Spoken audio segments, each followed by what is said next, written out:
I'd have said they were crazy. Just think, Sally, when the great pumpkin rises out of the pumpkin patch, we'll be here to see him. What's that? What's that? I hear the great pumpkin. Love the Linus in the animated classic. It's the Great Pumpkin, Charlie Brown. Our hero Linus awaits the arrival of a very special squash. But it's not the only autumn sensation that appears just once a year. These are the months when the flavor of pumpkin spice shows up seemingly everywhere. And it all began with one wildly popular beverage. We traveled to Seattle to meet the man responsible for planting the seed that started it all. It's the coffee confection that came to define a whole season, with 3 letters familiar to Starbucks baristas and customers around the world. PSL, the Pumpkin Spice Latte. And we've got this man, Peter Dukes, to thank for it. Is this where it all began? This is where it all began, right here. In Starbucks Seattle headquarters in 2001. You were the father of PSL. That's what some say, yes. Now director of global growth and concepts, back then Dukes was in charge of espresso drinks for the company, fresh off the holiday success of peppermint mocha. We were asked, hey, can we come out with something for the fall? So we came up with 100 different ideas and whittled it down to 10. We had about 500 customers look at these 10 concepts. When we got back the results, chocolate and caramel, oh yeah, I'll buy that for sure. Cinnamon, solid, pretty well. This is something that people don't know or are not aware of. Pumpkin Spice Latte never had a chance that it was going to get to prototype. So what you're saying, it was the flavor that almost wasn't. It was the flavor that almost wasn't. And what saved it was a unique beverage.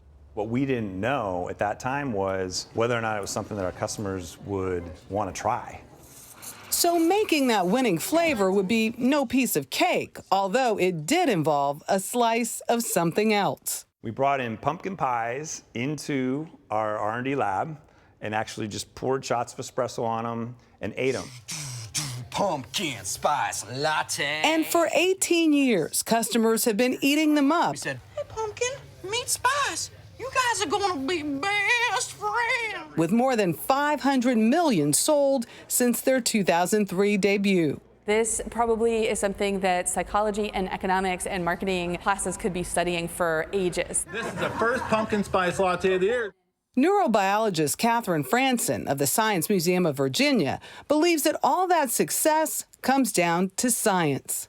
Pumpkin spice has the ability to really reach into the center of our memories at a very emotional level. But at the core of that is sugar. We actually encode the memories of what's associated with the sugar. For example, the smell of pumpkin spice. But it's PSL's high sugar content that also drove complaints from health-conscious consumers, along with the original recipe's use of artificial flavors and the absence of any real pumpkin. I think it spurred us to think a little harder of how we could even make it better. Coffee is being roasted. Which Thomas Prather, Starbucks Vice President of Brand and Product Marketing, says led to a recipe change in 2015. I think it actually woke up the industry a bit to look inside and say, how can we have cleaner ingredients? How can we be more innovative in what we're delivering to our customers? And it pushed us all forward.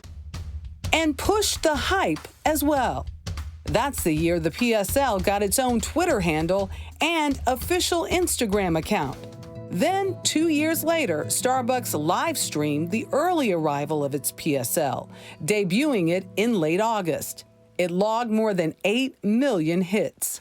PSL brought fun to coffee and brought people that weren't purists into the cafe culture. Fun to coffee? Yeah, so if you think about coffee before PSL, or in the early 2000s. Cappuccino, please. It was you had a cappuccino or you had just a doppio espresso. And once we started making it more approachable, people started kind of thinking of it, this is more than just a utilitarian drink that I'm gonna get before work.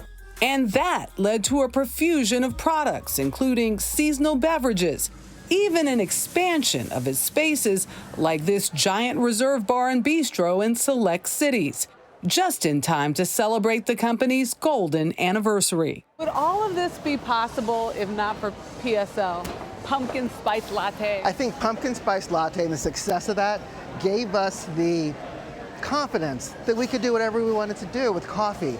It took off to a whole nother level that, again, nobody ever could have predicted. And for legions of PSL loyalists, there simply is no substitute for that ultimate fall fix. Can you show me how to make one? I would be happy to. Let's do it. All right. Right here. Here's we to make our PSL. Just dump it all in. There you go. Get a little swirl. I'm telling you, You shake look it like up. you know what you're doing. Woo! Mine's a little messier. Cheers. Cheers. Happy fall, Peter. Thank you. Any question, I like my PSL. But, you know, this is also the flavor that people love to hate. I mean, Tom Oliver, I think, is at the top of the list. But this is something people just grimace at. And the folks over at Starbucks just say, you know what? They taught us a lesson on the flavors. The real pumpkin needed to be there. Maybe. Yes, that's a big part of it. Yeah. Right? But really, you know, they got to get over it. I'm surprised they gave you a whipped cream dispenser. Yeah, that's a dangerous and access to thing. a large. It was not bad though. It was a good job. It tasted pretty good too. I have to say, I know how to make a mean PSL. Not clean, neat. Not clean. But a mean Not one. clean. But That doesn't matter. As long as you're able to drink it, that's all that matters. Yeah. They yeah. are good, man.